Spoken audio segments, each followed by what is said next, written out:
श्री हरिवंश भक्त सूरत चंपकपुरी के राजा हंस ध्वज का पुत्र और सुधनवा का भाई था।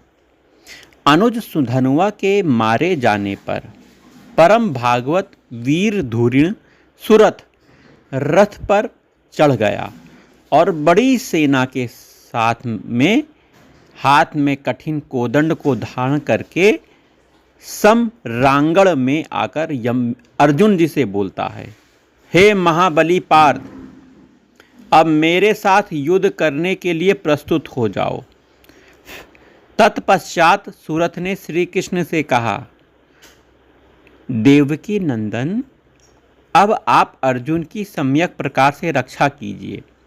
हरे, आपने अपना पुण्य प्रदान करके जो मेरे भाई का वध करा दिया है, यह तो आपकी बाल चेष्टा ही है। आपने अपनी हानि पर कुछ भी ध्यान नहीं दिया।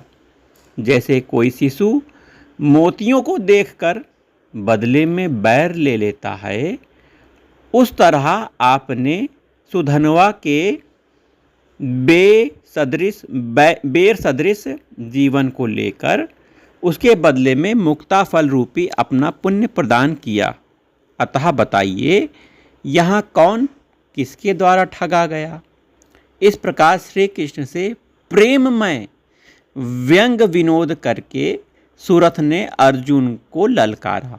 सूरत के रणोत्साह को देखकर भगवान श्री कृष्ण ने अर्जुन को इस महावीर के सम्मुख ले जाना उचित नहीं समझा। अतः सेना को आगे करके श्री कृष्ण अर्जुन को रण क्षेत्र में 3 योजन दूर हटा ले गए। परंतु धन्य सूरत अर्जुन की विशाल वाहिनी को क्षण मात्र में तितर बितर कर तत्काल उस स्थान पर पहुंच गए जहां श्री हरि विराजमान थे। अर्जुन और सूरत के घोर युद्ध के बीच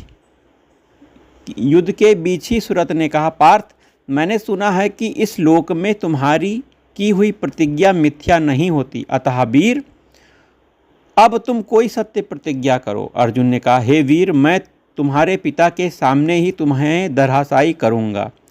यही प्रतिज्ञा है। अब तुम अपनी यथोचित प्रतिज्ञा बताओ। सूरत ने कहा, हे अर्जुन, मैं भी तुम्हें युद्ध स्थल में रथ से भूतल पर गिरा दूंगा। यदि मैं इस वचन को सत्य न करूं तो मेरे पुण्य नष्ट हो जाएं। तत्पश्चात बहुत देर तक दोनों में रोमहर्षण युद्ध होने के बाद अर्जुन ने एक सर्वदेवमय बाण से सूरत के बड़े बड़े नेत्रों वाले कुंडलों से सुशोभित विशाल सिर को काट दिया। भक्त के वचन को सत्य करने के लिए भगवान ने ऐसी लीला की कि सूरत का कटा हुआ सिर उछल के अर्जुन के ललाट में जा लगा, जिसके आघात से वो मूर्छित होकर पृथ्वी पर गिर गया और वह सिर भगवान श्री कृष्ण के चरणों में गिर पड़ा।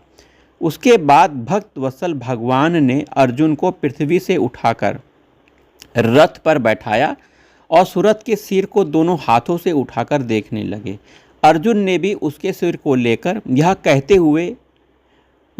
हुए कि इसके समान कोई योद्धा नहीं, इस युद्ध स्थल में उसकी वंदना की। इसके बाद श्री कृष्ण ने गरुड़ से कहा, हे पक्षीराज, वीरवर सूरत के सिर को शीघ्र ही प्रयाग में डाल दो। इसके सिर के स्पर्श से मेरा वह प्रयाग भी पावन हो जाएगा। प्रयाग मेरा कोष है, अतः इस वीर के रत्न रूपी सिर को उस कोष में डाल दो। श्री गणोर जी ने ऐसा ही किया। भगवान शिव ने सूरत के सिर को अपनी मुंडमाला में पिरो लिया। धन्य है सूरत, धन्य है उस